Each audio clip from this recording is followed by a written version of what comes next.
corresponde iniciar el tercer panel de esta jornada que lleva por título La perspectiva de género en la prevención, protección, investigación y reparación del acoso sexual laboral y o violencia en el trabajo. Este panel será moderado por la abogada María Gabriela Jáuregui. María Gabriela Jáuregui es abogada de la Universidad de Chile y diplomada en el curso de Derecho Laboral, Administrativo y Sancionatorio de la misma universidad. Actualmente se desempeña como abogada de la Unidad de Protección de Derechos Funcionarios de la Contraloría General de la República. María Gabriela, bienvenida.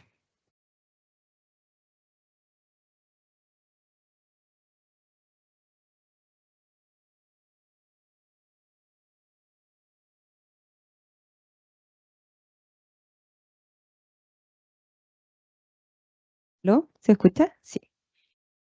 Buenas tardes a todos y todas, al panel de mujeres que están hoy presentes. Muchas gracias por venir y acompañarnos en este día de lluvia. El panel que vamos a presentar a continuación es el tercer panel y habla de la ley Carín y la perspectiva de género. Entonces, nuestra idea es repasar un poco lo que ya hemos visto, pero desde esta óptica que es la perspectiva de género. Así que voy a presentar a nuestras panelistas. Nos acompaña hoy día María Soledad Granados, abogada magíster en Economía aplicada a Políticas Públicas y LLM en Estudios Legales Internacionales con concentración en Derechos Humanos. Ingresó al Poder Judicial en 2014 en la Dirección de Estudios de la Corte Suprema, pasando a liderar la Secretaría Técnica de Igualdad de Género y No Discriminación en el momento de su creación, en julio del 2017. Ejerció la Secretaría Técnica de la Comisión Permanente de Género y Acceso a la Justicia de la Cumbre Judicial Iberoamericana en su 20ª edición entre 2021 y 2023. Por otro lado, nos acompaña Jimena Valencia, abogada licenciada en Ciencias Jurídicas y Sociales de la Universidad de Chile y magíster en Género, Desarrollo y Globalización de la London School. Además, es magíster en Derecho de Género de la Universidad de Jaén y facilitadora certificada en auditorías participativas de género de la Organización Internacional del Trabajo. Posee una amplia trayectoria profesional en la esfera pública y privada. Entre 2015 y 2019 formó parte de la Unidad de Defensa Judicial y Derechos Fundamentales de la Dirección del Trabajo. También ejerció como abogada y coordinadora de la Unidad de Investigaciones Especializadas en Acoso Sexual, Acoso Laboral y Discriminación Arbitraria de la Universidad de Chile. En la actualidad se desempeña como asesora de la Unidad de Transversalización de Género de la Subsecretaría del Trabajo. Y por último, pero no menos importante, Claudia Echeverría Turres. Ella es socióloga con más de 25 años de experiencia en temas de políticas públicas vinculadas a pobreza, género y pueblos originarios.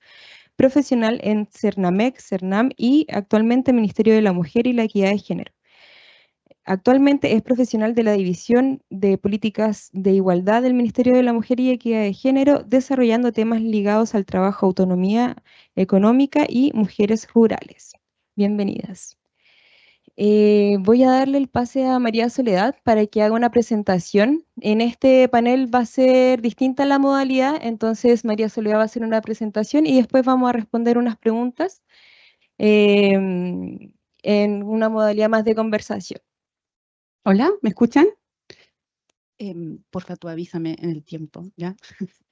Si quieren empezamos a compartir la presentación y previamente los saludo a todas y a todos. Es un verdadero gusto estar en esta oportunidad. Yo quiero reconocer el esfuerzo de la Contraloría de generar estas instancias de reflexión en torno a temas que nos convocan a todos y en los que a veces uno se siente como muy solo, cuando le toca investigar o le toca resolver. Entonces es súper bueno generar estas instancias de reflexión, compartir herramientas, etc. Entonces lo que yo voy a hacer principalmente es compartir las herramientas que el Poder Judicial ha desarrollado en este tema, porque empezamos a trabajarlo de manera muy seria a partir del año 2018 más o menos. Entonces tenemos cierto avance en varias cosas que la ley establece. Antes de eso sí, perdón, lo voy a ver allá mejor. Estuve revisando la ley 21.643 y menciona el género 10 veces. ¿Ah? Ustedes ya lo han visto, me imagino, pero en las modificaciones al Código del Trabajo, al Estatuto, a la Ley de Bases, al Estatuto Administrativo y al Estatuto Administrativo Municipal. Y básicamente lo que hace es y lo más importante diría yo, reconoce la perspectiva de género como parte de las relaciones laborales, como está en el artículo 2, que lo vamos a revisar en detalle, y eso de alguna manera excede, tal como lo establece, lo interpreta la Dirección del Trabajo, excede el ámbito de la violencia, sino que todas las dimensiones del trabajo, lo que es interesante. Luego, en materia de los procedimientos, incorpora como principio del procedimiento la perspectiva de género, y luego habla que las personas que investigan ojalá deban tener calificación en género, derechos fundamentales, etc. Esa es como la mención general, y lo repite en toda la regulación que modifica. Entonces, ¿qué es la perspectiva de género? ¿De qué está hablando la ley Karen cuando habla de este tema? Me imagino que a todos les suena. No voy a extenderme en explicarlo o en sensibilizarles, porque yo creo que no tiene noción de este concepto, ahora tiene que tenerlo. Entonces, hay recursos, hay cursos cursos en plataformas virtuales, en general, hay oferta en el sector público que permite sensibilizarse, y les invito a que la utilicen. Pero entonces, ¿qué es la perspectiva de género? Y siempre tenemos esta típica imagen de los lentes. Yo le explico también, ¿se acuerdan de esas máquinas fotográficas de antes, antiguas, que uno tenía que enfocar? ¿Se acuerdan la imagen distorsionada y luego enfocar? Eso es el enfoque de género, porque permite ver la realidad, que la realidad cultural, social, es distinta para hombres que para mujeres, ¿ya? Y esta realidad social en nuestra civilización, y en otras civilizaciones, en nuestra civilización occidental, está marcada por las desigualdades de género, basadas en roles y estereotipos de género, y que determinan una suerte de jerarquía, como señala la lámina, entre los géneros, que tiene un impacto muy grande en la discriminación y la violencia que sufren de manera desproporcionada las mujeres. Yo podría explicar muy largo esto, lo voy a asentar, pero lo vamos a dar como entendido. Si quieren, después lo conversamos. Y también este concepto permite visibilizar los roles y estereotipos de género binario. Perdón. Y nos permite incluir en este evitar la discriminación a las personas de la diversidad, cuando se expande la concepción de género a la expresión de la corporalidad y la sexualidad. Entonces, ¿qué es esto entonces? Una herramienta de análisis, una forma de analizar los casos, ¿ya? Que nos permite evitar desigualdad. Entonces, para ser súper claro, cuando uno habla de incorporar la perspectiva de género en la administración de justicia, en este caso en los procedimientos disciplinarios, en cualquier ámbito, no es fallar a favor de las mujeres, no es activismo, ni se afecta la independencia ni la imparcialidad, no es un concepto ambiguo o indefinido, porque es una herramienta metodológica de análisis que tampoco es nueva, viene de las ciencias sociales, no de las ciencias jurídicas, por lo tanto nos cuesta a veces como abogados y abogadas acercarnos a ella, pero se aplica a todo tipo de ámbito en esta medida. Y además hay una cierta tradición judicial desde hace al menos 20 años, o sea, desde el inicio de los 2000, en los poderes judiciales de la región iberoamericana, que han institucionalizado la perspectiva de género en sus instituciones judiciales, y además han generado herramientas para incorporarla a la administración de justicia. Esto es así en México, esto es así en Iberoamérica, esto es así en el Caribe, esto es así en España. Esto no es algo extraño a la administración de justicia, ya nadie podría considerarlo así. Y para entender su concepto, ¿qué mejor que una sentencia? Esta es una sentencia de la Corte de Apelaciones de Copiapó, que fue nominada al concurso de sentencias con perspectiva de género que nosotros como Poder Judicial desarrollamos, y los hechos de esta sentencia es una nulidad de una sentencia penal que utilizó la perspectiva de género para resolver. Entonces la persona que perdió, que fue condenada, digamos, alegó que utilizar la perspectiva de género en el fondo le había dañado el debido proceso porque había afectado la prueba, etc. Entonces, la sentencia es muy clara, utiliza un concepto de perspectiva de género, dice que lejos de constituir un atentado flagrante contra el principio de igualdad, tiene como función precisamente hacerlo efectivo, porque lo que hace es disolver sesgos, sobre todo cognitivos, al momento de resolver, y eso que destaqué en naranjito es como lo más relevante y que me gustaría leer.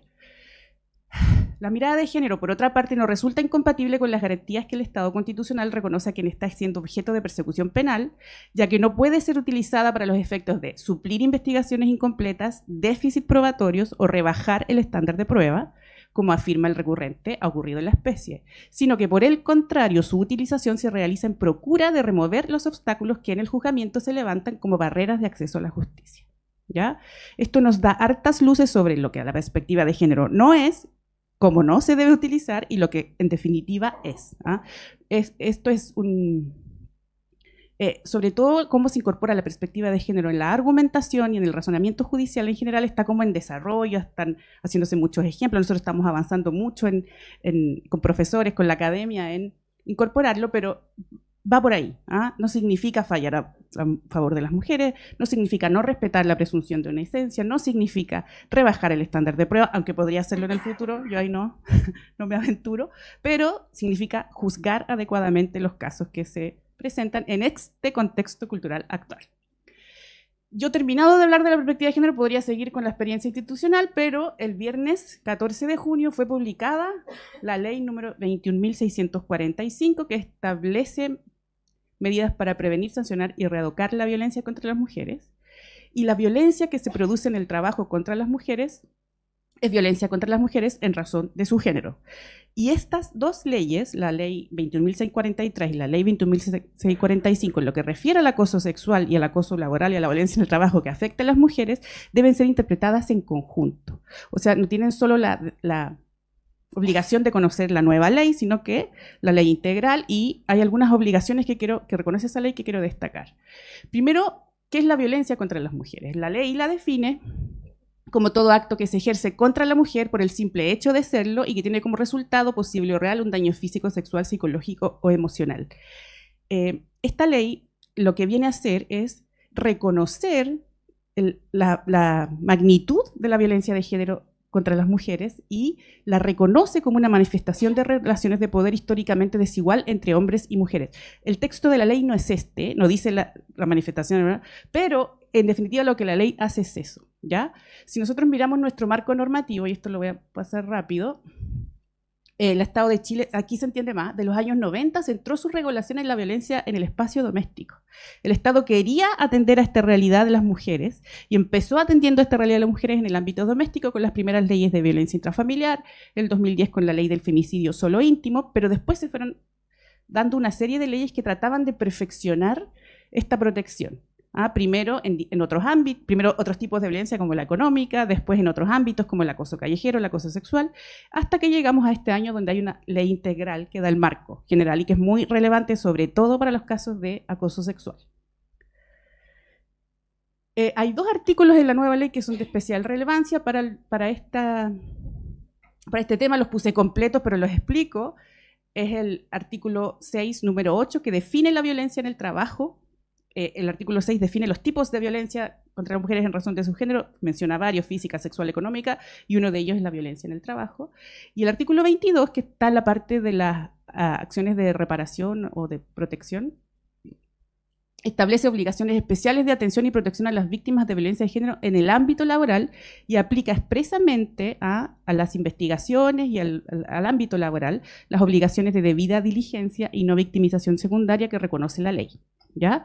No me voy a extender para entrar al punto, pero en el fondo hoy día tenemos un marco normativo en esta materia que hay que tener en cuenta, que es la ley número 21.663 y la 21.675. La ley que estamos conversando ahora, en relación a la perspectiva de género, establece este inciso segundo del artículo 2 del Código del Trabajo, que señala que las relaciones laborales deberán siempre fundarse en un trato libre de violencia, compatible con la dignidad de la persona y con perspectiva de género, lo que para efectos de este código implica la adopción de medidas tendientes a promover la igualdad y a erradicar la discriminación basada en dicho motivo. La Dirección del Trabajo, en la reciente instrucción, me parece que emitió, hace una explicación de este concepto y bastante apropiada a mi juicio, y señala que algo que yo he estado en varias discusiones en varios foros discutiendo esta ley, y se discutía si esta ley se aplicaba solo al tema de la violencia de género o si ya si la nueva ley lo establecía como una base de las relaciones laborales, el abordarlas con perspectiva de género. Y mi lectura del dictamen de la Dirección del Trabajo es que la establece para todos los ámbitos de la relación laboral. Entonces, no me voy a explayar en eso porque no es el objetivo, pero invita a pensar en participación, en medidas de conciliación. Uno podría abordar esas temáticas a nivel institucional basado en este reconocimiento. Bueno, lo establece, como dije, como principio del procedimiento de investigación y implica la participación de personas calificadas en las investigaciones, y la nueva ley de protección integral, que le llamamos, trae este concepto de violencia contra las mujeres en relación o en base a las desigualdades históricas entre los sexos. Entonces invita a reconocer esas situaciones al momento de abordar los casos, como voy a explicarles un poco después. En la parte de prevención establece un foco en capacitación de todas las instituciones y otras muchas cosas más, pero me foco en eso. Y en la parte de acceso a la justicia, a la que dedica un artículo completo, habla expresamente de las obligaciones de debida diligencia y de no revictimización. La debida diligencia, en definitiva, se trata de ejercer todas las acciones posibles para evitar que se produzca la violencia y para investigarla y sancionarla. Y la no revictimización es no exponer a las víctimas a nuevas violencias durante los procesos, como por ejemplo tener que reiterar muchas veces el relato, que sus alegaciones sean desmerecidas, que sean maltratadas, etcétera, etcétera, que es la realidad. Entonces, ahora paso al contexto institucional, y aquí me gustaría, si podemos poner ese video que yo envié, para empezar a hablarles de lo que hemos hecho.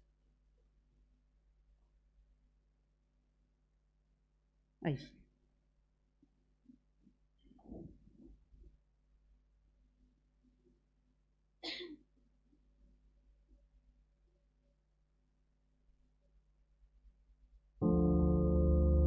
Te falta solo la capa para ser súper rica.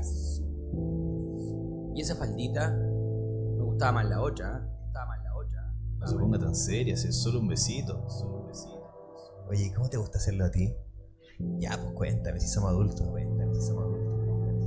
¿De qué horno habrá salido este rico pastelito?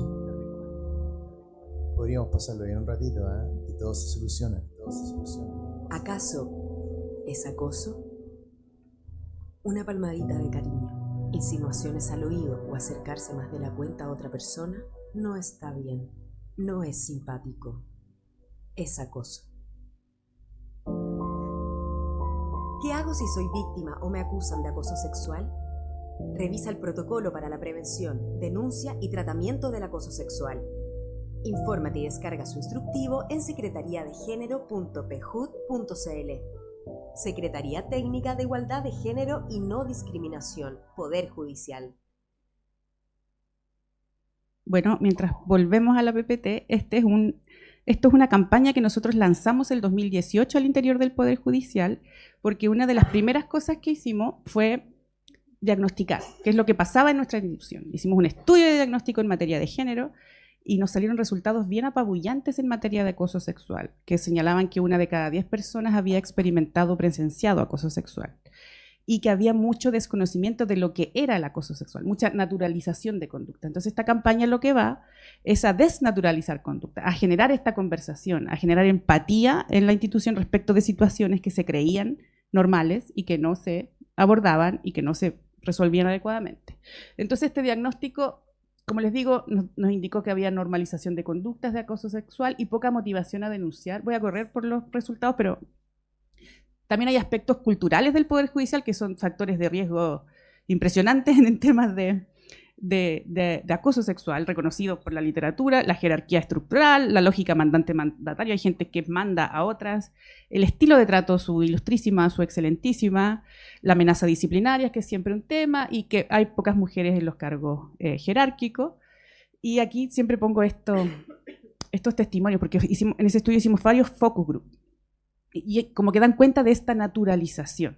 Voy a hacer acento en este y después sigo de largo. Es normal, pasa en distintos lados. O sea, si yo estoy ahí con mi jefe y mi jefe dice que está bonita hoy día, partimos con eso, después la cintura, después al jefe se le pasan las manos, al mismo ministro, mire, esta cabra tan simpática delante de todos y después yo la voy a dejar, y las manos y el sobajeo, y claro, no es explícito, no te está diciendo si no te acuestas conmigo, bla, bla, bla. No, hay que correrse, ir a sentarse a la otra mesa y llega. bueno, aquí hay un testimonio del beso cuneteado que todas las mujeres conocemos. Y aquí están los resultados más generales con el acento en que no había una vía institucional. Esto, como les digo, fue el 2018. Nosotros nos datamos de una política de género y de una institucionalidad. Por aquí hay un folleto que yo tengo ahí y no sé si alguno más lo tiene, donde tenemos una serie de herramientas que hemos desarrollado, de las cuales voy a mencionar algunas. El Poder Judicial, como les dije, al igual que otros poderes judiciales de la región, tiene una institucionalidad en este tema, una ministra encargada de los asuntos de género, la Secretaría, que yo dirijo, un consejo consultivo a nivel nacional y comités de género en cada corte de apelaciones. Y nuestra política es el marco de trabajo. Tenemos un eje que es no violencia de género, donde nos encarga expresamente abordar la temática del acoso sexual. Y aquí voy a señalarles algunos de los pasos que hemos dado para no extenderme. Como les dije, estas campañas, sensibilización, mucha capacitación. Lo primero que hicimos fue una mesa de trabajo para elaborar un protocolo especial en materia de acoso sexual. Y nosotros adelantamos varios de los adelantos que trae la ley. En esos tiempos había mucha discusión a nivel de las universidades, a nivel institucional, de qué teníamos que hacer. Nadie tenía la respuesta. Era como, entre todos íbamos viendo qué podíamos hacer. Incorporamos, y nosotros hicimos una mesa en la que participaron académicas y académicos, el profesor Ugarte, no me acuerdo de los demás, pero varios, o sea, invitamos el profesor Gamonal, otras mujeres, se hizo con los estamentos del Poder Judicial, varios ministros, todo una discusión. Y establecimos algunas cosas que quedaron en el, por supuesto, con experiencia internacional. La Universidad de Chile tenía harto avance en eso. El concepto de acoso sexual como una manifestación, o sea, como una afectación a la dignidad humana, el compromiso de erradicarlo y varias innovaciones procedimentales que la ley trae también, que es primero la participación de la persona denunciante en todo el proceso. Antes no podía intervenir en un sumario. El apoyo psicológico a la instrucción para evitar la revictimización, reglas especiales de prueba como la exclusión y prohibición de cierta prueba estereotipada, etcétera, expresamente la reparación y otras cosas más. Tuvimos después una mesa de implementación y hemos hecho estudios como para ver cómo se ha visto, y también herramientas. Tenemos guías informativas de qué es el acoso, este video que les mostré, tenemos otro video muy bueno, más educativo. Publicamos las estadísticas de los casos desde que existe registro a la fecha, que al 31 de diciembre del 2023 eran 38. Estos casos de acoso sexual se producen todos los años, no bajan, y son como a razón de entre 4 y 6 por semestre. Desde que existe la campaña y se visibiliza y todo, se mantiene. Y tenemos personas encargadas de este registro y publicamos además los fallos. Hemos hecho 2 informes en derecho sobre puntos relevantes. Mencioné uno del profesor Ugarte y otro del profesor José Miguel Valdivia. La Dirección del Trabajo ¿cómo se dice? Refiere el texto del profesor Ugarte cuando habla de acoso sexista como parte del acoso laboral. La capacitación ha sido intensa y hemos tenido que abordar desde el principio, y en esto me voy a extender un poquito y termino, que la importancia del abordaje psicosocial de las denuncias. Desde el principio hay una psicóloga de apoyo a la instrucción, después se implementó una psicóloga de contención emocional a las denunciantes que las acompaña durante todo el proceso, porque es muy importante por lo que genera, incluso facilita las tomas de declaración, facilita la investigación el que tenga este apoyo. Se consiguió financiar terapia de reparación a las víctimas, por lo que pasa después en las unidades laborales, y se abordó también las consecuencias en la unidad laboral. Y así lo último que hicimos fueron unos compromisos que asumió el Pleno en el acta 207, que en el fondo iba a cosas que fuimos evidenciando.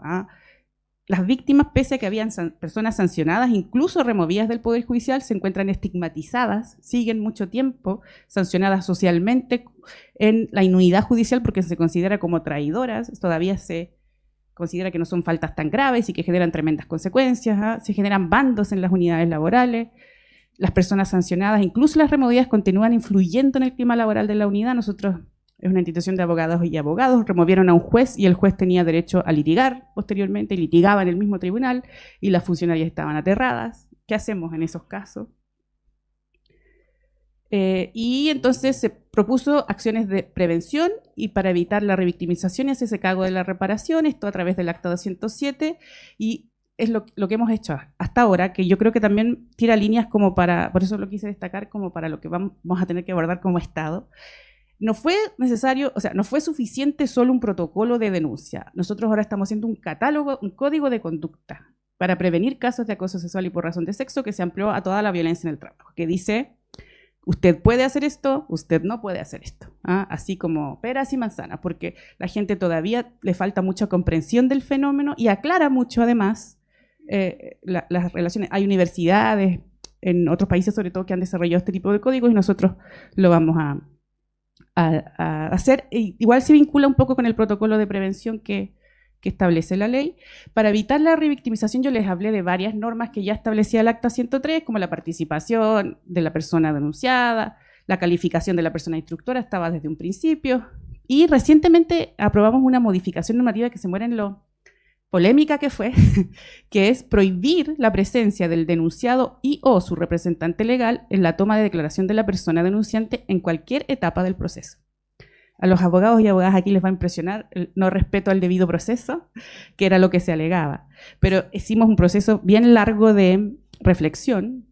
Se hizo mucho énfasis en el proceso que esto no es un proceso penal, que los estándares son diferentes y que hay un objetivo de evitar la revictimización que es igual de importante que la presunción, o sea, que el uso del contrainterrogatorio en el fondo, que es lo que esto establece. Y que hay otras medidas que pueden asegurar que se respete el debido proceso, por ejemplo, que la declaración de la víctima sea antes, que sea grabada, que el denunciado tenga acceso a esa grabación y después sea interrogado, o sea, buscar la manera de facilitarlo, pero teníamos muchos problemas con la presencia del denunciado y peor de su representante en los casos en que tenían que declarar las mujeres por las estrategias de defensa, que son legítimas, pero que generaban mucha revictimización y al no ser un proceso penal, insisto, se podían ponderar con otros principios también importantes.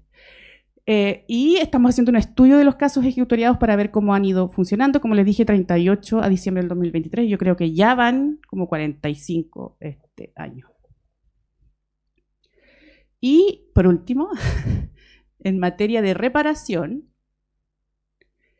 el Pleno aprobó en esa oportunidad un protocolo de abordaje psicosocial de las causas de acoso sexual que regula las reglas operativas del apoyo psicológico a la instrucción y de la contención, porque el apoyo psicológico a la instrucción también es un poco resistido a veces porque interfiere en la labor, dicen, interfiere en la labor del fiscal investigador, pero lo que busca es ser un apoyo, entonces se está bien regulada, y se acordó mantener el trabajo que viene realizando la corporación administrativa, que es hacer un encuadre o mentoría a las personas sancionadas, porque ocurría que sancionaban a las personas por acoso sexual que no eran removidas de la institución. Nosotros no tenemos la misma normativa que el sector público, las sanciones por acoso sexual no incluyen la destitución y hay que iniciar un proceso adicional que es el de remoción. Eso se ha realizado en como 4 casos, pero no en la mayoría donde ha habido sanciones, entonces se hace como un encuadre a cargo de las jefaturas a estas personas y se interviene de manera integral la unidad laboral.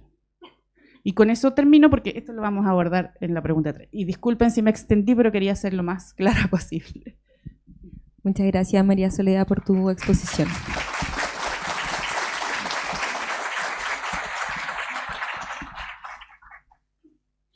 Ahora entrando de lleno a las preguntas, me gustaría que repasáramos en definitiva cómo afecta o cómo se incorpora la perspectiva de género en la prevención, entendida como la difusión, sensibilización, formación y monitoreo. Entonces les pido que puedan referirse a eso y si es posible que nos den ejemplos. Partamos por Jimena.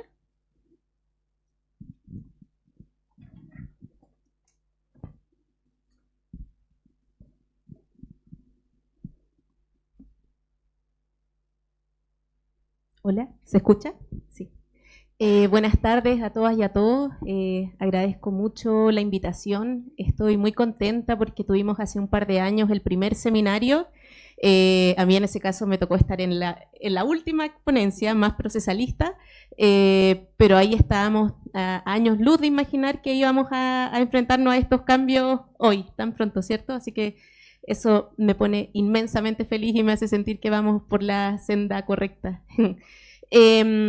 Respecto a la pregunta sobre cómo podemos incorporar la perspectiva de género en la prevención, yo creo que hay distintas formas de hacerlo y quizás ahí, como decía Soledad, una de las como de los cambios más importantes que tiene la ICARIN es este cambio de paradigma que nos hace enfrentar el acoso sexual, laboral y la violencia en el trabajo, no solo desde la investigación y la sanción, sino también desde la prevención, imponiendo aquí un deber para empleadores, ya sea del sector público o privado, de tomar acciones positivas para sensibilizar respecto de la materia.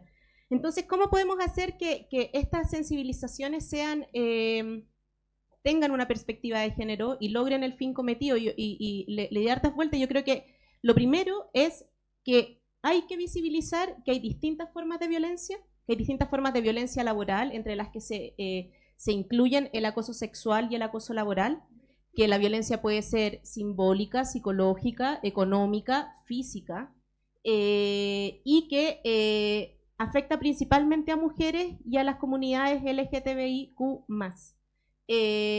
Y esa visibilización nos permite abordar acciones distintas, y yo creo que el enfoque, para que tenga una perspectiva de género, es importante que sea desde el empoderamiento y desde la acción.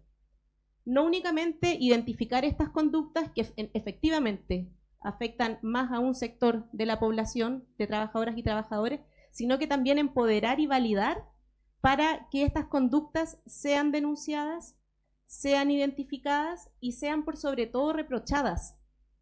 Es difícil cuando se implementan o se busca implementar leyes nuevas y hay mucha resistencia al cambio, porque es como vivir en dos mundos paralelos, ¿cierto? Un mundo donde uno avanza y otro mundo donde dicen, ah, chuta, está exagerando de nuevo. Y por lo mismo, desde el deber de resguardo a nuestra integridad, empleadores tienen que tomar un actuar inequívoco, dirigido a la acción, y eso pasa por identificar las acciones, explicar en qué consisten este tipo de conductas, cuáles sí podrían ser y cuáles no, y en este caso llevado a la realidad de cada lugar de trabajo, porque no son los mismos tipos de violencia laboral y de violencia de género laboral los que se verifican en los mismos lugares de trabajo. No es igual lo que ocurre en una faena, en una minería, que en puestos administrativos de alta dirección de una minería. Entonces, todas esas acciones nos permiten ir encontrando soluciones más adecuadas.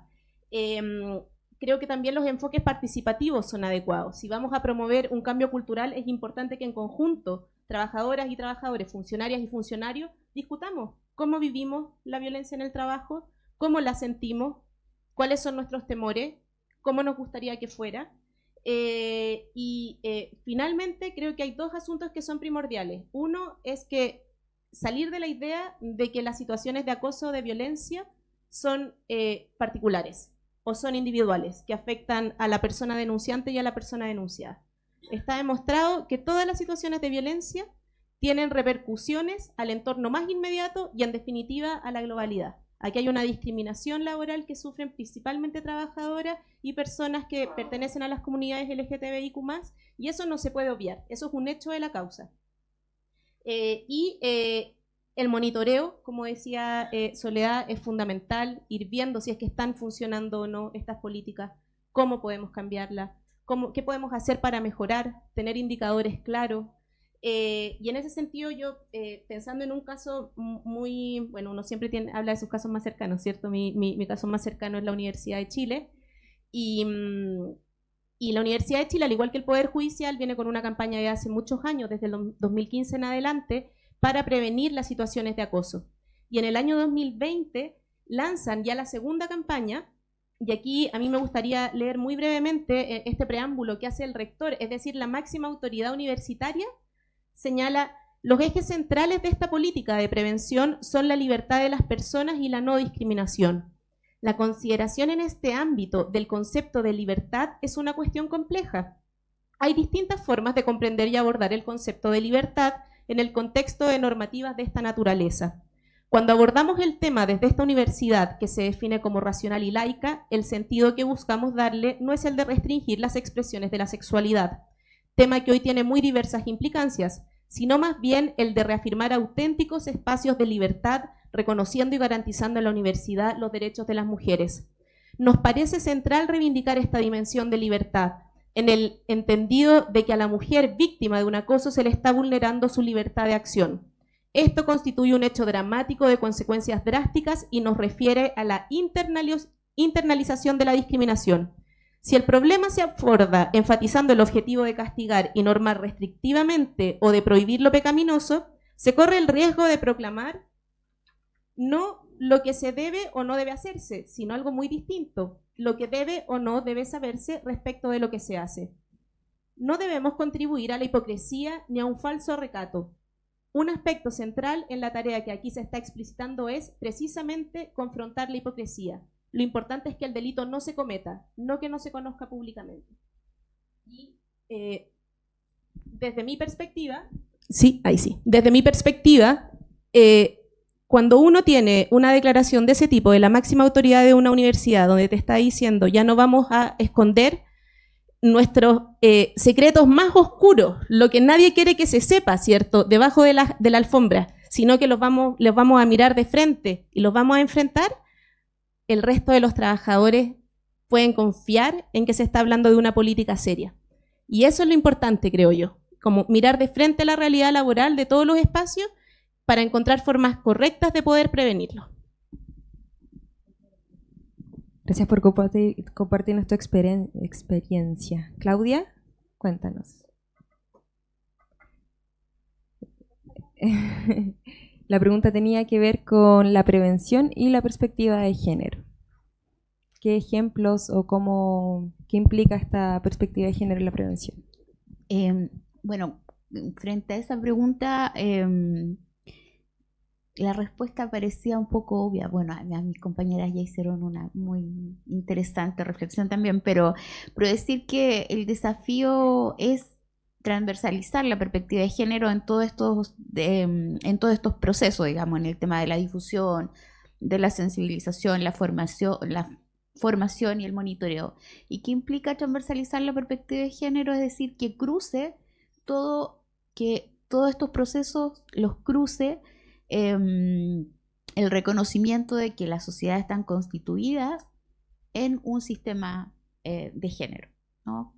Ese es un tema relevante porque hay una tendencia a invisibilizar, a negar, ¿cierto?, que convivimos, que habitamos en relaciones de poder jerarquizadas que están determinadas por las relaciones de género. Entonces, lo primero es decir, bueno, la perspectiva de género tiene que ser transversal en todos los momentos y en todos los procesos. Además, observar las implicancias que estas relaciones de género constituidas en este sistema tienen para hombres y mujeres, porque no son las mismas consecuencias. No es lo mismo ser hombre, estoy diciendo quizá algo obvio, pero a veces de tan obvio se nos olvida que el ser hombre y el ser mujer tiene consecuencias diferentes, pero sobre todo desiguales, ¿no? Entonces, ahí hay otro elemento sobre el que hay que hacerse cargo. Y finalmente, cómo cada una de estas acciones sobre las que nos preguntamos, sensibilizar, formar, monitorear, cómo cada una de esas acciones a partir de esta transversalización comienzan a tributar a un objetivo estratégico, a un objetivo a largo plazo o a un objetivo superior que tiene que ver con la igualdad de género. Entonces, son preguntas, más bien son elementos sobre los que hay que mirar y no olvidarnos, digamos, que este sistema tiene consecuencias y que por lo tanto tenemos que hacernos cargo de estas consecuencias, o si no, lo otro es asumir que queremos profundizar estas desigualdades. Esa es la otra opción, honesta, ¿no? Es decir, queremos profundizar. Pero aquí en el fondo lo que estamos diciendo, cómo nos desafiamos desde todos los espacios, desde el Poder Judicial, desde todas las instituciones que tiene la sociedad, para colaborar, para comprometernos con este objetivo superior que es la igualdad de género. Muchas gracias, Claudia. Bueno, vamos a cambiar de tema. Vamos a ir a la responsabilidad administrativa. Todos sabemos que la ley Karina incorpora en la responsabilidad o en el procedimiento que busca sancionar o investigar la responsabilidad administrativa, se incorpora la perspectiva de género como un principio. ¿Qué nos pueden decir de esto? ¿Qué implicancias tiene la perspectiva de género en la investigación? Y me gustaría también pedirles que hagan una detención o un énfasis en la no revictimización. Ya María Soledad nos ha hablado un poco, pero Me gustaría que profundizáramos un poco en eso. María Soledad, tú precisamente. Yo quería pedirles que pongan de nuevo la PowerPoint para hablar. ¿Está sonando? Sí. A ver, esto no es solo para los casos de acoso sexual. Esto nosotros lo hemos mirado como para la violencia, los casos de violencia contra las mujeres en general. Hay mucha revictimización en el proceso, pero me voy a referir más bien al acoso sexual y al laboral, pero hay mucha revictimización en general para las mujeres en el acceso a la justicia. Está documentado por instituciones internacionales, por todos los países, que hay barreras específicas para las mujeres para acceder a la justicia de diversas índoles, barreras institucionales, barreras en relación al trato recibido, barreras jurídicas. Hay barreras, eso es así, ¿no? Créanme, está documentado. También ocurre en los casos de acoso sexual, entonces tenemos que hacer acciones activas para superar esas barreras y para evitar la revictimización y fomentar la adherencia al proceso y una adecuada sanción. Entonces, nosotros los voy a plantear con ejemplos como de la atención de lo que hemos hecho nosotros. A ver, espérenme, porque yo creo que esto iba más al proceso. Pero si no, lo otro lo digo antes. Bueno, sí, lo voy a ir diciendo con la PPT. Aquí, como para poner más en concreto, que esta es como la pregunta, ¿qué hacemos? ¿Qué significa en concreto incorporar la perspectiva de género en el procedimiento?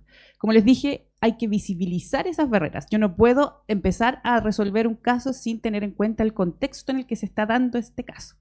O sea, lo primero que tengo que mirar es eso. ¿Quiénes son las partes involucradas? ¿Cuáles son los hechos que se denuncian? Y en ese proceso la mirada de género es esencial. O sea, hay que reconocer que hay relaciones desiguales de poder, hay que ver quiénes están involucrados, hay que ver cómo se manifiestan esas relaciones y utilizar todas las estrategias posibles para hacerlo. Y esto es importante, ojo, que compete, por supuesto, al órgano que hace la investigación y también al que resuelve, porque el que hace la investigación es el que tiene como la teoría del caso y mira la prueba, etc.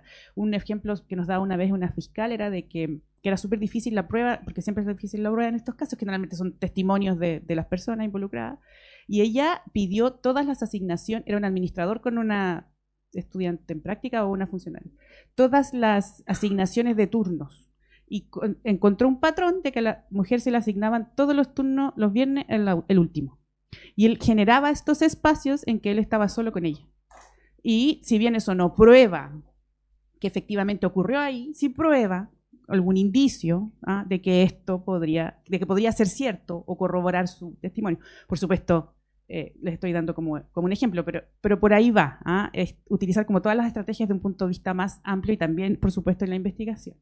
Entonces, aquí me gustaría abordar algunas cuestiones concretas.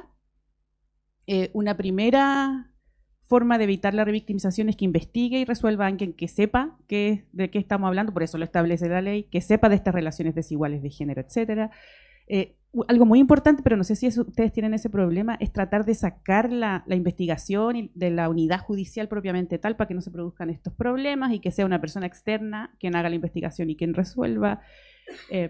Y yo destaqué ahí la prohibición de careos, porque eso genera mucha revictimización, por ejemplo. Entonces tenemos barreras en el trato, en las personas que investigan, nosotros tenemos el apoyo psicológico a la instrucción también, que tiene que ver con la forma de preguntar. Generalmente las psicólogas tienen una o dos reuniones previas con los investigadores y le dice ya, ¿de qué va a preguntar? Y le plantea ya, podría plantearlo así, podría plantearlo así, porque no sé si ustedes han sido interrogados alguna vez, yo sí, y es como que te ponen contra la pared, es como, siendo testigo incluso, te tratan de decir que tú, es como súper violento para una persona que es testigo, que no es víctima. Y eso genera, la víctima todo el rato cree que la están cuestionando, que es mentira, ese cuestionamiento que ella se ha hecho un año entero desde que está sufriendo la situación. Entonces, es vital evitarlo para el buen desempeño del proceso también. Entonces, esas medidas se requieren, por supuesto el acompañamiento, etcétera. Y con esto ya termino, hay cuestiones de fondo que son relevantes de abordar y que en algunas de nuestras investigaciones los hemos abordado. Primero, la configuración del acoso sexual, que la ley, como ya conversaron, no resuelve en términos del requerimiento, y nosotros tenemos un caso emblemático en el Poder Judicial en que se entendió que tenía que ser un requerimiento y no un ambiente laboral, entonces no se le sancionó a la persona por acoso sexual, o sea, hay consecuencias, pueden haberlas. ¿Ah? Y aquí el profesor Ugarte nos ayuda un poco con esto, con fallos de tribunales laborales, no la mayoría. O sea, ejemplos concretos de que no hay que darle una interpretación restrictiva a la expresión requerimiento, sino una interpretación amplia, ¿ah? De que también incorpora el espacio laboral. El profesor lo vincula a una lesión a los derechos fundamentales, como una conducta pluriofensiva. Bueno, eso porque me extiendo, porque entremos al otro tema en relación al consentimiento, que también cuesta mucho abordarlo en los casos, los que han tenido casos concretos, porque a mí me han preguntado, pero ¿cuándo hay consentimiento y cuándo no? ¿Ah? Y por supuesto hay que analizar en concreto los antecedentes del caso, hay que reconocer la capacidad de las mujeres de oponerse en este contexto social, ¿ah? Y eso dependerá de cada caso, y ojo que el silencio o la pasividad no es consentimiento, ¿ah? Hay un montón de estrategias y videos para comprender esto, sobre todo vinculados en los casos de violencia sexual, que son como los más emblemáticos. Hay un video muy bueno de la taza de té, ¿lo han visto? Sí. Que es como que una persona que está drogada o con alcohol no puede dar su consentimiento. O sea, no hay que entender un consentimiento cuando una persona no está en la manera adecuada de ofrecerlo. Pero bueno, eso es un tema y hay jurisprudencia. Y el último tiene que ver con el estándar de prueba y con la valoración de la prueba, ¿ah? El profesor, y lo resumo nomás, propone que como este es un tema de protección de derechos fundamentales, la prueba indiciaria y el estándar de prueba preponderante, teniendo de nuevo, atención en que esto no es un caso penal, es un caso administrativo, obedece a otros fines, a fines administrativos, eso lo enfatiza mucho el profesor el otro. ¿Cómo? Valdivia, el profesor Valdivia, en torno a lo que significa el derecho administrativo. Tú quieres reconstruir una relación laboral, reparar a las personas, reparar la unidad laboral, no está en riesgo la libertad de las personas en estos casos, sino que otras cosas, entonces hay que ponderar adecuadamente, lo ha dicho la Contraloría. Y en la valoración de la prueba, con esta forma considerando que no es un ámbito penal, que tú tienes la sana crítica para resolver y que puedes buscar otros elementos de corroboración o que te den indicios de que efectivamente esto pudo ocurrir, con la prueba preponderante tú puedes resolver. Y no estás afectando nada, no estás afectando el principio de inocencia, no estás afectando el estándar de prueba o el acceso a la justicia o debido proceso de la otra persona. Ahí terminé. Yes. ¿Jimena? Sí, yo voy a... son cosas muy en la misma línea que señalaba Soledad, solo para como poder complementar. Creo que es importante cuando las personas que van a investigar o van a hacer, claro, quienes desarrollen este tipo de procedimientos disciplinarios, también identifiquen, y acá es algo bien positivo, que se supone que hay que permitir a personas que tengan formación en género, en relaciones laborales, que también identifiquen sus sesgos. Todos tenemos sesgos. Y es importante porque nos va a permitir ir dialogando todo el tiempo con nosotros mismos y ver cómo nos vamos un poquito quizás desviando o no de aquello que es el centro. ¿Y qué es el centro en un procedimiento disciplinario? 1, identificar si es que ocurrieron hechos. Y 2, si es que ocurrieron, si es que esos hechos pueden implicar algún tipo de falta administrativa. Esos son los objetivos. Si es que nuestros sesgos de cualquier lado nos hacen movernos de ahí, estamos ante problemas, ¿ya?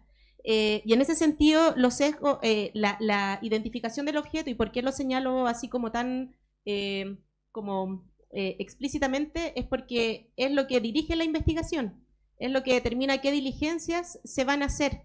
Y ahí hay importantes decisiones que tomar, porque por un lado, todas las diligencias que se hagan, y eso lo ha señalado la Contraloría en numerosas oportunidades, tienen que ser útiles, tienen que ser pertinentes a aquello que estamos investigando y tienen que ser necesarias.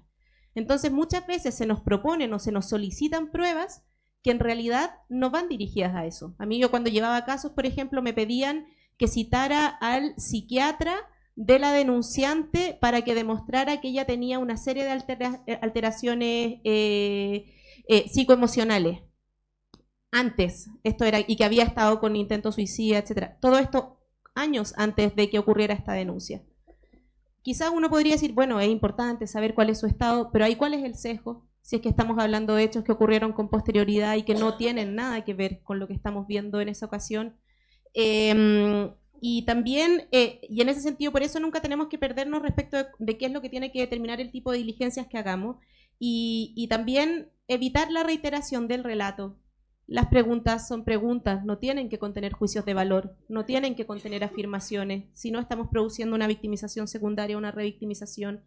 Y también poder, como en el caso de lo que señalaba Soledad, por ejemplo, la no necesidad o evitar hacer careos y todo eso, es porque muchas veces les va a pasar a quienes lleven procedimientos que los van a enfrentar como si estuvieran en una situación de un procedimiento penal. Entonces le van a decir, aquí tiene que regir el principio de inocencia, y efectivamente, pero aquí estamos en procedimientos administrativos.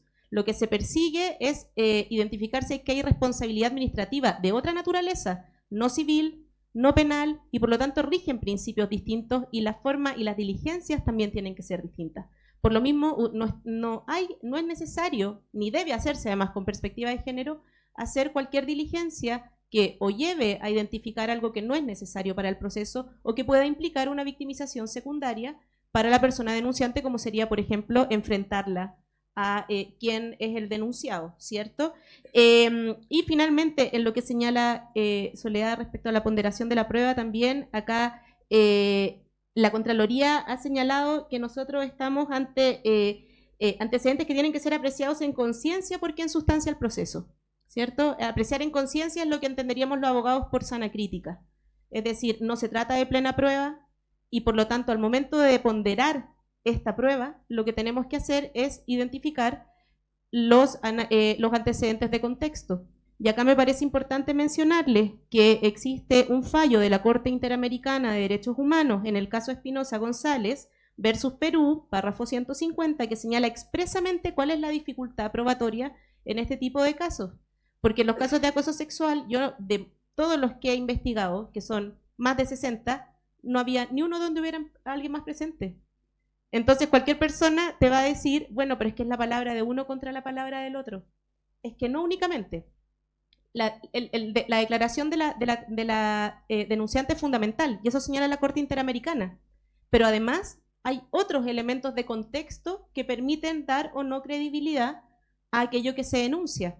Si es que ya lo ha hecho antes, ¿con quiénes lo ha hecho antes? Elige siempre a gente más joven, elige a gente que está quizás a honorario y no a contrata o planta.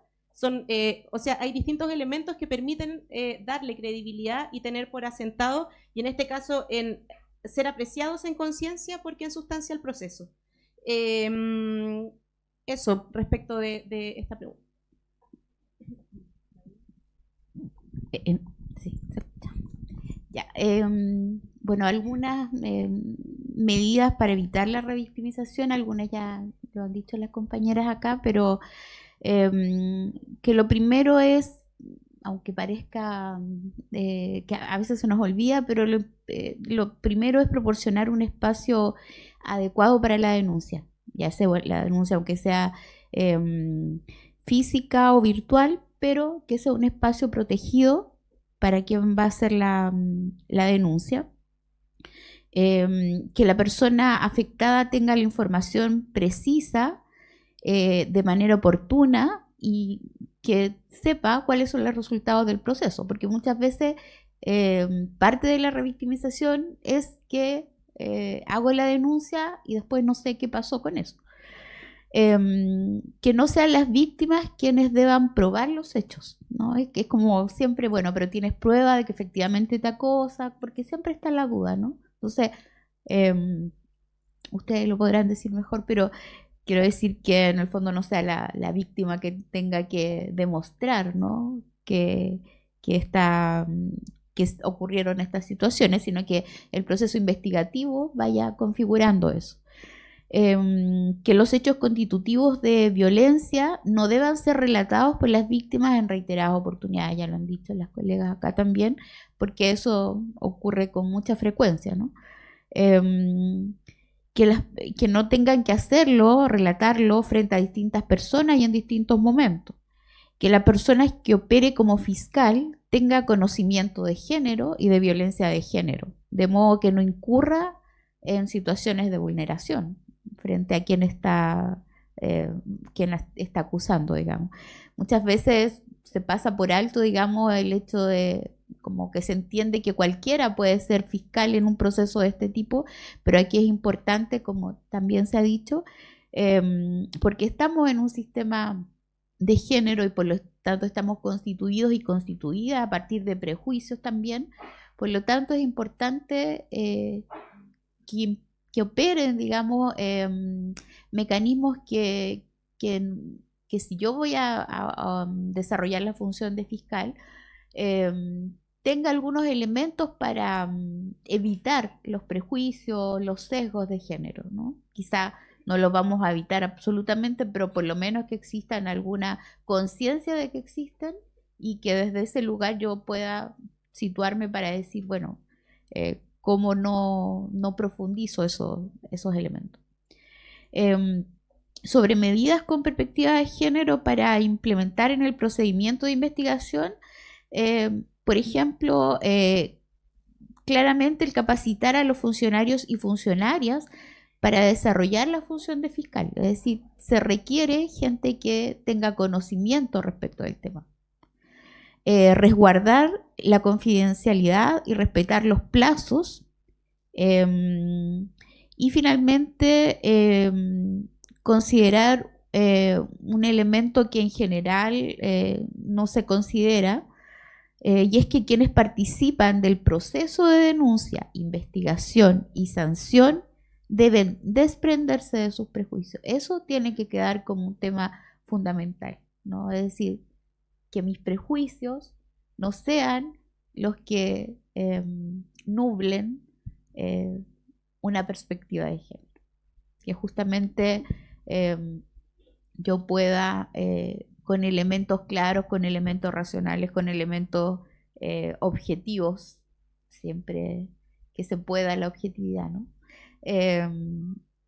Desprenderme de estos prejuicios en los que habitamos todos y todas. Muchas gracias, Claudia. Bueno, vamos a pasar al tercer tema. ¿Tú querías decir algo? Sí, quería, en relación a esos prejuicios, quizás no queda tan claro, pero cuando alguien denuncia acoso sexual, ¿cuáles son esos prejuicios? ¿Cuáles son estos estereotipos? Esta mujer tiene una segunda intención, es una trepadora, ellos terminaron y lo quiere embarrar, ¿ah? Es esto del beneficio de la situación, del beneficio generado para ella la situación.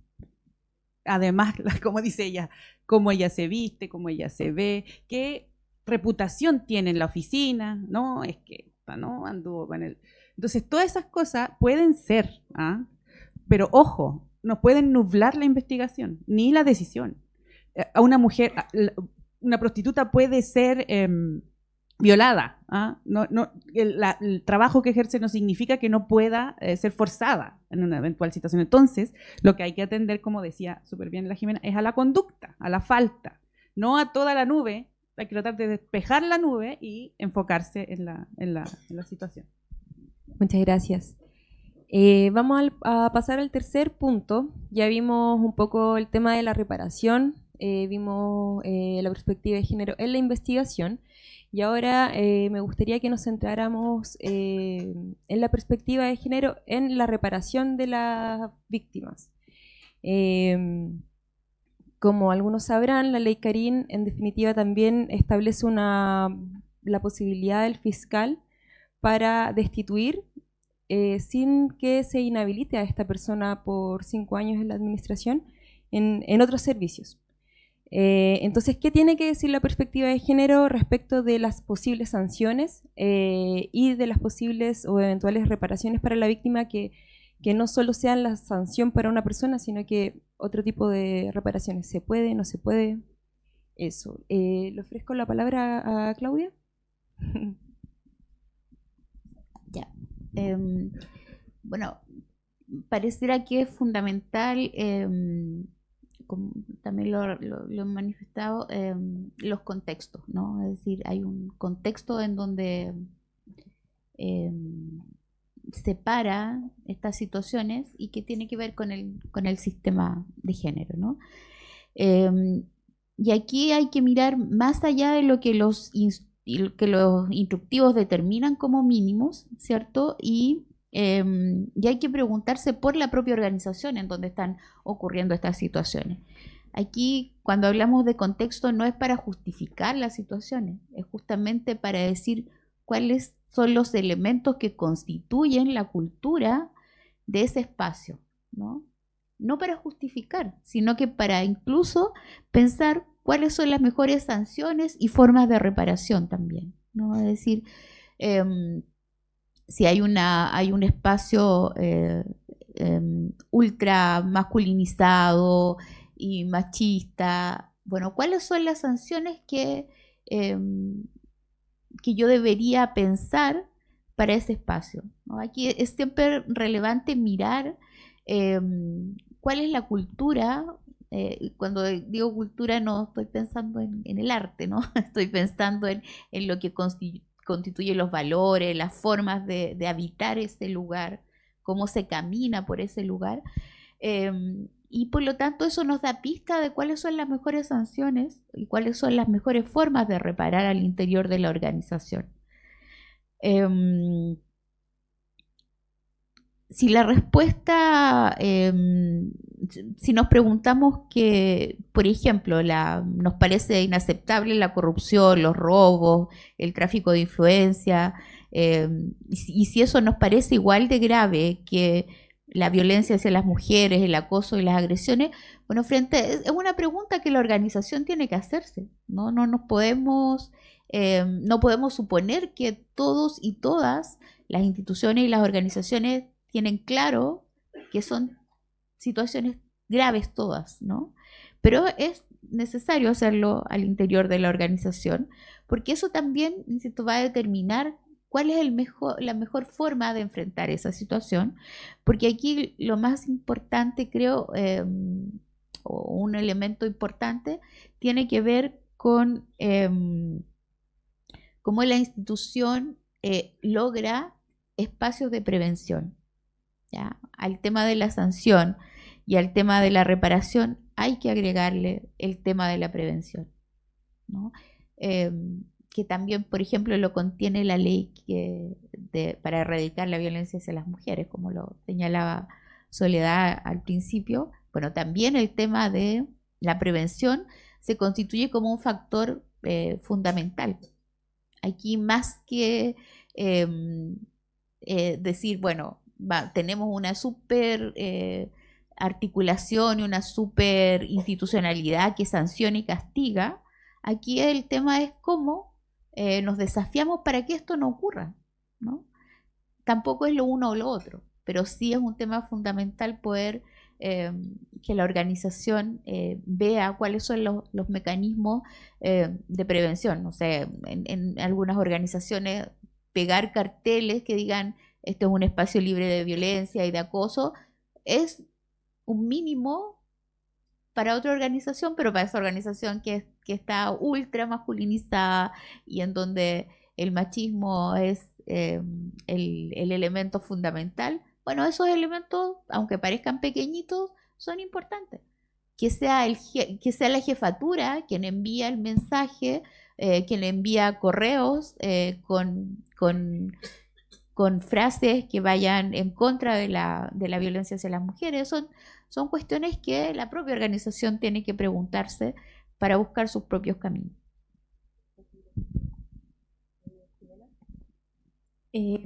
Sí, yo creo que esta es una pregunta que no me parece que sea como de fácil respuesta. Creo que como que nos desafía mucho a poner a tratar de hacer conversar distintos principios y distintos objetivos. Uno claramente es como cuál es el propósito de la pena o de la sanción, porque si uno cree que el propósito de la pena o de la sanción es dar un mensaje y una lección al entorno, entonces, claro, uno dice, bueno, quizás imponer siempre la mayor de las sanciones va a ser lo más adecuado en términos preventivos a futuro, ¿cierto? Si es que, pero por otro lado, por ejemplo, si es que uno lo piensa desde el punto de vista también de derechos de trabajadoras y trabajadores, también nos hace pensar, bueno, que tiene sentido siempre aplicar la más grave de las sanciones, ¿o no?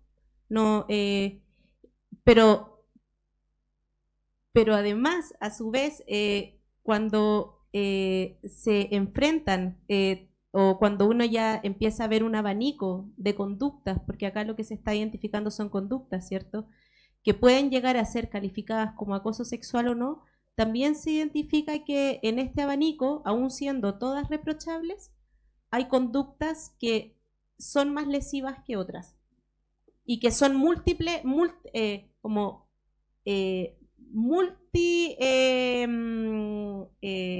como que infringen, producen una multivulneración de derechos o una vulneración múltiple de derechos, al revés. Y eso ha sido identificado así. O sea, hay casos que no solo son acoso sexual, se transforman en acoso laboral, que se ejerce respecto, por ejemplo, de trabajadoras migrantes que son jefas de hogar, que tienen temor a perder al hijo, que han pasado no solo por insinuaciones, sino después por tocaciones, después por humillaciones, hasta el despido. O sea, uno puede ver todo un abanico de conductas.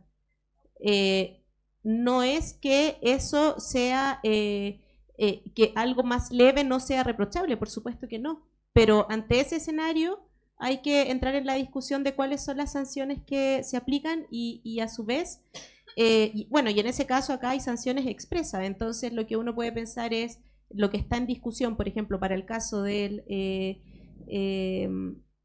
acoso, es si es que se aplica o no la inhabilitación adicional de los 5 años, ¿cierto? Y puede haber mucha gente que esté en desacuerdo con que se reconozca y se califique una conducta como acoso y que no sea sancionada con inhabilitación, pero yo me acuerdo que una de las situaciones que se expusieron en este mismo panel, con otras personas por supuesto, pero en este mismo panel hace un par de años, era que el problema que enfrentaban era que nadie quería calificar las situaciones como acoso sexual. Decían que eran otras figuras, otras infracciones, y no lo hacían porque no se atrevían, de acuerdo a la conducta que habían identificado, a destituir a la funcionaria o al funcionario con los 5 años que significaban de inhabilitación. Porque, por ejemplo, podría haber sido un correo electrónico de mal gusto, no estoy hablando de un correo electrónico o de un WhatsApp donde se sacan fotos de sus partes, que también yo he visto otros casos así, pero estoy hablando de algo, de un correo que inadecuado y todo, y decían, bueno, en una situación como esa, mejor decir que faltó a los intereses de la institución y al deber de cortesía. Entonces, con eso yo sanciono con, no sé, una suspensión de 30 días. Entonces, también desde la perspectiva de género hay que, nos desafía, por eso digo que es una pregunta que yo creo que no tiene una fácil resolución, porque nos desafía a pensar si es que también eso es adecuado o no. Desde mi punto de vista, lo adecuado siempre es calificar y es no perder lo avanzado en ese sentido. O sea, que no empiece a pasar que la gente no quiera calificar conductas como acoso sexual por el temor a la sanción que eso conlleve. Eso en términos generales, en términos de perspectiva de género, es mucho más lesivo que una sanción en particular. Entonces ahí hay que ver cómo hacemos conversar ambas realidades para que efectivamente se cumplan, se apliquen las sanciones correspondientes, porque cuando el legislador decide sancionar de cierta manera es porque como sociedad nos ponemos de acuerdo en que ese es el reproche que merecen ese tipo de conductas. Entonces creo que en ese caso es importante ver cómo lo hacemos. Ahora, la Contraloría ha señalado en múltiples oportunidades que tiene que haber un principio de proporcionalidad y que si no hay una proporcionalidad en la sanción se entiende que se pasa a llevar un racional y un justo procedimiento. Entonces también eso es algo que vamos a tener que ver cómo conversa en este quehacer, porque al final estas investigaciones son un quehacer, un oficio que uno va generando cotidiano. Yo complemento al tiro porque creo que se pueden vincular las dos opiniones, ¿eh? Y esto es opinión personal de María Soledad Granados, no de la institución a la que represento, pero yo creo que hay que hacerse la pregunta de qué es lo que quiere la institución, qué es lo que la institución considera grave. Y hay que considerar que tenemos la ratificación del convenio 190 y esta ley. O sea, tenemos que considerarlo de la mayor gravedad el acoso laboral, el acoso sexual y la violencia en el trabajo. Ya no tenemos que tolerar la violencia en el trabajo, ya no es parte de trabajar. Y si reconocemos eso, también las instituciones tienen que preguntarte qué tipo de trabajadores quieren mantener en sus instituciones. ¿Ah? No estamos hablando de sanciones penales nuevamente, ni civiles, estamos hablando de la vida laboral, que es además donde pasamos la mayor parte de nuestro tiempo. ¿Ah? Y yo he visto el daño de las personas que sufren violencia y acoso laboral y sexual, que es una situación que se mantiene por años y que afecta a todos los espectros de su vida. ¿Ah? Sobre todo en el Poder Judicial, en que nadie casi renuncia porque es un trabajo que tiene muchos beneficios. Entonces, esto se mantiene por mucho tiempo. ¿Ah? Entonces, yo creo que es válida hacerse la pregunta. ¿Ah? Y ahí también viene un estereotipo, o sea, como un prejuicio, no sé, una generalización que uno hace, que yo también la he presenciado, pero ¿cómo lo van a echar? Su familia, su trabajo, hasta víctimas me han dicho a mí, yo no quiero afectar a su señora, a sus hijos, sufriendo, pero dice, como que no se le da la gravedad que ahora nuestro marco normativo le está dando. Entonces yo creo que hay que atender a eso. Yo no tengo una opinión respecto a la exención, pero sí a la gravedad de la situación y a cómo la abordamos socialmente, ¿ya? Y ahí quería como finalizar señalando en relación a esto la importancia de la reparación, porque, y eso quizás lo abordaron algunas otras instancias, las víctimas en general quieren que estas situaciones se acaben. No sé si les importa tanto que se sancione a la persona o que se le expulse de la institución, ideal, pero quieren no sufrir más violencia ni acoso en el trabajo. Entonces, y es súper costoso denunciar. En los casos que tenemos hasta ahora, que de los 45, bueno, ahora tenemos 2 denunciantes hombres, pero en todo el resto eran puras mujeres las denunciantes, todas del escalafón de empleados o de profesionales, y ninguna del escalafón primario, ninguna jueza, porque es muy costoso denunciar. Y no es que no se produzca el acoso en ese ámbito, se produce, yo conozco casos, pero no denuncian, porque afecta su carrera completa y su vida completa, y además en el ámbito legal, que es como más sancionado en nuestro ámbito el ser víctima de violencia intrafamiliar o de acoso. Sí tenemos un caso de una jueza que salió dentro de otro acoso laboral, pero es el único, uno podemos decir que tenemos. Entonces, frente a eso, yo creo que la reparación, y nos hemos ido dando cuenta institucionalmente, es lo más importante. ¿Por qué? Porque la sanción en el Poder Judicial no va a ser la destitución. Hay que abrir un proceso de remoción después, entonces la persona va a continuar ahí, probablemente la van a trasladar. Entonces hay que atender a esa situación. No se puede dejar sola a la víctima, no se puede dejar solo al sancionado tampoco. Por eso yo les hablaba de estos protocolos y a la unidad laboral completa. Y tenemos ya un mecanismo, yo valoro un montón lo que vi en la circular de la Suceso, que hablaban de los incivismos y recogían otra serie de manifestaciones de violencia en el trabajo que se tienen que abordar, porque se mantienen después de los actos más graves. La estigmatización, hay casos en que la unidad laboral está tan dividida que los otros funcionarios no les hablan a las denunciantes, que eran como 4. Y han pasado como 5 años de la denuncia, porque hay otras cuestiones imbricadas. Entonces, uno se puede sentar a conversar con esa unidad y tratar de dejar en el pasado lo que ya se resolvió con una sanción y continuar. Porque tenemos la responsabilidad de hacerlo, digamos, como instituciones. Yo quiero un poco relevar eso. Y resumo, hacerse la pregunta del tipo de trabajadores y trabajadoras que queremos tener, de los espacios laborales que queremos tener y cómo reparamos lo que se produjo en nuestra institución y le entregamos bienestar a trabajadores y trabajadoras. Muy bien, gracias a las panelistas. Vamos a terminar acá, no vamos a hacer preguntas del público porque estamos sobre la hora.